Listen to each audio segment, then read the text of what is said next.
In this video, I want to start doing a little bit of bug fixing since we're on the topic of spectating and the scoreboard and all of that. So for example, the current issue is when we hit play with multiple clients. I'm meant to have a separate viewport actually. Oh, naturally, now it's showing correctly on the one that I had on the screen. Let me relaunch. Wait, where's the other window? Oh, it's over here. Just wondering where it went. So for example, this client over here does not have, one of these players' points initialized. Likewise, the other client, because I'm doing 4, is missing, well, assumingly the same one. So whoever that is, let's say it's this one. It is not. Maybe it's this one. It is also not, which means it is the server's. So if the server, buys something, you can see then the points update, they update correctly. So the issue is in our view model. So the way we have this set up is we are basically creating this on the player state. So let's actually head over there so we can step through. Okay. So we have our get view model player stats. Now we are calling this manually from the widget and assigning it as the view model in, well, our widget. So when we run this, this is going to be invalid first. So we create a new object and then we call initialize with ability system on it. So all this does is simply bind to, whatever value it is that we are trying to basically receive. So whenever the points change in this case, it's going to fire off this function, which then is going to check and see, okay, was the function that has been, I guess you could say, called, was it the points attribute that was being, passed through? If so, we set our points.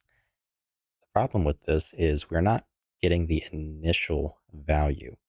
So these, bindings are firing too early. So the points are already being set. So we need to basically just kind of like how we would iterate through the player array first to add the entries to the scoreboard and the points.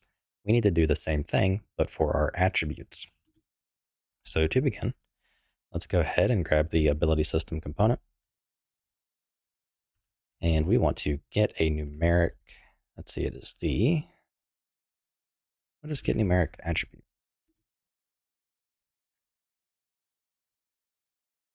I wonder what the difference between that and value is, or the get gameplay attribute value is.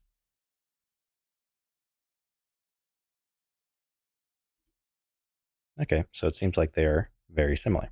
So we're going to use get numeric attribute, and the attribute that we want to pass through is going to be the U zombies player attribute set get points attribute. Now this we can use for the set points call,